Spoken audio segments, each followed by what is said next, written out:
Hello guys, welcome to disk time YouTube channel. வீடியோவில் நம்ம இதை பற்றி பார்க்க பார்த்தீங்கன்னா வேறு பற்றி இல்லைங்க. சங்கர் டைரக்ஷனில் கேம் சேஞ்சர் திரைப்படத்தோட ரிவ்யூ தான் நம்ம இந்த வீடியோவில் பார்க்க போகிறோம். அதுக்கு முன்னாடி நீங்கள் இன்னும் நம்ம சேனலை சப்ஸ்கிரைப் பண்ணலாமா? சப்ஸ்கிரைப் பண்ணிக்கோங்க. பக்கத்தில் இருக்க பெல் ப்ரெஸ் பண்ணிக்கோங்க. ஓகே, வாங்க வீடியோக்குள்ளே போகலாம். First of all, game changer திரைப்படத்தோட ஸ்டோரி என்ன அப்படி கேட்டிங்கன்னா, ஐஏஎஸ்ஸாக இருக்கிற ராம் சரண் அவருக்கு வந்து சிஎம் ஆகிறதுக்கு ஒரு வாய்ப்பு வருது. அப்போது சிஎம் ஆனாரா இல்லையா, அதுக்கப்புறம் என்னென்ன விஷயம் நடந்துச்சுன்றதை இந்த திரைப்படத்தோட ஒன்லைன் ஸ்டோரியாக ஷார்ட்டாக நான் சொல்கிறேன். ஓகே, இப்போ இந்த திரைப்படம் வந்து எப்படி இருக்குது, ஒரு தடவை பார்க்கலாமா அப்படின்னு கேட்டிங்கன்னா, ஒரு தடவை நீங்கள் கண்டிப்பாக பார்க்கலாம். ஆனால் வந்து சங்கரோட பெஸ்ட்டு திரைப்படம் அப்படின்லாம் சொல்ல மாட்டேன்.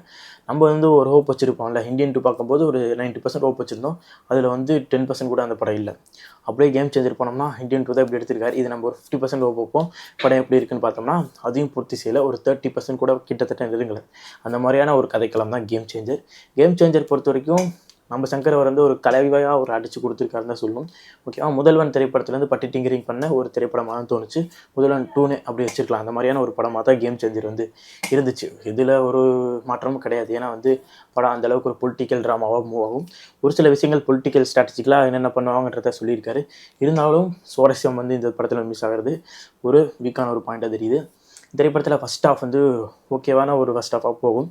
ஆனால் செகண்ட் ஹாஃப் வந்து தடம் புரண்டு ஒரு மாதிரி இதாக போயிடும். எக்ஸாம்பிள் வந்து ஃபஸ்ட் ஆஃப் இன்ட்ரோல் பிளாக் வந்து நம்ம ப்ரெடிக்டபிளாக இருந்தாலும் இன்ட்ரோல் பிளாக் வந்து கொஞ்சம் சுவாரஸ்யமாக முடிச்சிருப்பாங்க. அதுக்கப்புறம் செகண்ட் ஹாஃபில் அந்த ஃப்ளாஷ்பேக் போர்ஷன் ஸ்டார்டிங்லேயே ஆரம்பிக்கும். அந்த ஃப்ளாஷ்பேக் போர்ஷன் 20 நிமிஷம் வந்து சுவாரஸ்யமாக போயிருக்கும். அந்த ஒரு 20 to 25 மினிட்ஸ் வந்து பரபரப்பாக போகும். அதே மாதிரியே படம் முழுக்க இருந்துச்சுன்னா படம் வந்து ரொம்ப சூப்பராக இருந்திருக்குன்றது என்னோட கருத்து. ஹீரோயின் கைரா அத்வானியை வந்து வேஸ்ட் பண்ணிட்டாங்கன்னு தான் சொல்லணும். அவங்க வந்து ஒரு சில சாங்க்கு வராங்க. அந்த சாங்க்கு ஜர்கண்டி சாங்க்குலாம் அவங்களுக்கு கொடுத்த காஸ்ட்யூம்லாம் அவங்க சும்மா விட்டுருந்தாலே நல்லா தான் இருந்திருப்பாங்க. காஸ்ட்யூம் வேறு அப்படி கொடுத்து அது வந்து சகிக்கவே முடியாத அளவுக்கு காஸ்ட்யூம் கொடுத்துருந்தாங்க. காஸ்ட்யூம்லேயும் மாற்றிருக்கலாம். இந்த மாதிரி மேக்கப்லேயும் சில விஷயங்கள் பண்ணியிருந்தா இன்னும் நல்லா இருந்திருக்குன்றது என்னோட ஒரு ஒப்பீனியன். அதுக்கப்புறம் எஸ்ஜே சூர்யா வில்லனா அரங்கமாக செமையாக பண்ணிகிட்டு இருந்தார். வில்லன் அரக்கனா வந்து செமையாக பண்ணிகிட்டு இருந்தார். ஒவ்வொரு திரைப்படங்கள்லையும் அவரை கூட்டிகிட்டு வந்து இந்தியன் 2லையும் கேம் சேஞ்சர் ஒரு காமெடியான மாற்றிட்டாங்கன்றது தான் என்னோட ஒரு ஒப்பீனியன். இந்தியன் 2வில் சொல்ல வேணும் எப்படி பண்ணியிருந்தாரு. ஒரு 20 நிமிஷம் வந்தாருனாலுமே அது காமெடியாக தான் இருந்துச்சு. இந்த படத்தில் படம் ஃபுல்லாக வராரு, வில்லனுக்கான ஒரு எனர்ஜியே இல்லை. ஒரு காமெடியாக தான் நமக்கு தெரிஞ்சு. ஒரு வில்லனாக செமையாக பண்ணிகிட்டு இருந்தவர் இப்போ வந்து திடீர்னு ஒரு சரிவு சங்கர் படத்து மூலமான்றது ஒரு வருத்தத்தை தெளிவிக்குது. அதுவும் கிளைமேக்ஸ் எல்லாம் ஒரு சில பஸ்ஸெல்லாம் பண்ணுவாங்க, அதெல்லாம் வந்து பார்க்க முடியல. முக்கியமாக ஹெலிகாப்டரில் இந்த திரைப்படத்தில் வந்து ட்ராவல் பண்ணிட்டு இருப்பாங்க. படம் ஆரம்பத்துலேருந்து படம் முடிவு இருக்கும். நிறைய இடங்களில் வந்து ஹெலிகாப்டர்லேயே வந்து ரோட்லலாம் வந்து லேண்ட் பண்ணி அப்புறம் ட்ரெயின்ஸ் அதில் வந்து இந்த மாதிரி நிறைய விஷயங்கள் நடக்கும். ஆனால் வந்து கிளைமேக்ஸில் வந்து அவர் ஒரு விஷயம் பண்ணதுக்கப்புறம் சைக்கிளில் வருவார். அப்போ ஹெலிகாப்டரே வந்துருக்கலாம்ன்ற மாதிரி தான் தோணுச்சு. பட் ஆனால் சைக்கிளில் வருவார். அதை நமக்கு கணிச்சிருவோம். எப்படி ஒரு ஹெலிகாப்டர் வரமாட்டார், சைக்கிளில் தான் வருவார்னு. அந்த சீன் கொஞ்சம் தவிர்த்திருக்கலாம்ன்றது என்னோட ஒரு ஒப்பீனியன். படத்தை அதுக்கு முன்னாடி அதோடய முடிச்சுருந்துருக்கலாம். அதுக்கப்புறம் கொஞ்சம் சீன் விட்டு அது ஒரு கிரிஞ்சாகி எதுக்கு. அதுக்கப்புறம் டோப் சாங் வந்து சூப்பராகவே இருந்துச்சு. அதோட விசுவல் வைஸ் வந்து எல்லாமே சூப்பராக இருந்துச்சு. சாங் பொறுத்த வரைக்கும் ஜர்கண்டி நல்லா இருக்கும் எஸ்ஜே சூர்யா சொன்னார். பட் ஆனால் எனக்கு ஜர்கண்டி பிடிக்கல. டோப் சாங் வந்து ரொம்ப சூப்பராக இருந்துச்சு. அருமையாக பண்ணியிருந்தாங்க. அந்த சாங்காகவே வேணால் நீங்கள் போய் பாருங்கள், உங்களுக்கு வந்து பிடிக்குதானே. அந்த சாங்காகவே நீங்கள் போய் படத்தை பார்த்து வேஸ்ட் பண்ணுமான்றது நீங்கள் யோசிப்பீங்க. எனக்கு புரியுது, என்ன பண்ணுறது, வேறு வழி. அதே மாதிரி டோப் சாங்லேயே வந்து டியூட் சாங் இருக்குது, அது சூப்பராக இருக்கும். அப்புறம் இன்னொன்று வந்து ரோட்டில் ஒன்று ஆடுவார். அது எதுக்கு ஆடுவார்னா, ஹீரோயின் வந்து நீங்கள் கோவப்படக்கூடாது அப்படின்னு சொல்லியிருப்பாங்க. அதனால் கோவப்படுற நேரத்தில் டான்ஸ் ஆடி அவர் வந்து கூல் பண்ணிப்பார்.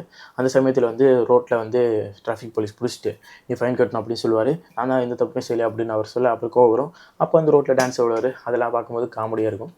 அதெல்லாம் அந்த சீனில் கொஞ்சம் தவிர்த்து இருந்திருக்கலாம். அதுக்கப்புறம் அது சொன்ன ஃபாஸ்ட் போர்ஷன் முடிஞ்சு செகண்ட் ஹாஃப் அதுக்கப்புறம் நடக்கிற எல்லா காட்சியுமே வந்து பார்க்குற மாதிரி இருக்காது. முக்கியமாக வந்து ஐஏஎஸ்ஸாக இருந்து அதுக்கப்புறம் அவருக்கு வந்து எலெக்ஷன் கமிஷன் பொறுப்பு வரும். அந்த பொறுப்புலேருந்து ஒவ்வொரு விஷயம் பண்ணும்போதெல்லாம் வந்து ஏன்டா இப்படிலாம் பண்ணுறீங்க, எங்களுக்கு தெரியாதாடா இந்த இதெல்லாம் அப்படின்ற மாதிரி இருந்துச்சு. கதைக்களத்தை அப்படியே வந்து ஒரு மாதிரி ட்விஸ்ட் பண்ண மாதிரியான ஒரு கதைக்களமாக போச்சு. அதை கொஞ்சம் மாற்றிருந்துருக்கலாம், மாற்றி எழுதியிருக்கலாம். சங்கர் அவர் வந்து பட்டி டிங்கரிங் பண்ணி பழசுலேருந்து அப்படி உருவி எடுத்திருக்காருன்னு தான் சொல்லணும். இந்த திரைப்படம் வந்து ஒரு 10-15 வருஷத்துக்கு முன்னாடி வந்திருந்த இந்த திரைப்படம் வந்து இன்னும் நல்லா பேசப்பட்டிருக்கும். இந்த காலகட்டத்துக்கு ஒரு ஏற்ற திரைப்படமாக இல்லைன்றது தான் நம்ம சொல்ல வேண்டியதாக இருக்குது.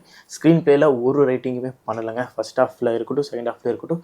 நான் சொல்கிறேன், அந்த 30 மினிட்ஸ் தவிர்த்து இந்த படத்தில் முழுக்க அந்த ஸ்க்ரீன் பிளேயில் அந்த ஒரு ரைட்டிங் மிஸ் ஆகுது. அந்த ரைட்டிங்கெல்லாம் சரி பண்ணி தான் இந்த படம் வந்து இன்னும் நல்லா பேசப்பட்டிருக்கும்.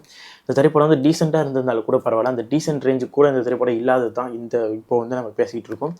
படம் வந்து ஒரு பிலோ ஆவரேஜான ஒரு திரைப்படம் தான். சங்கர் கிட்டது மீண்டும் ஒரு சொதப்பலான ஒரு திரைப்படத்தை கொடுத்துருக்காரு, பார்த்துருக்கோம்.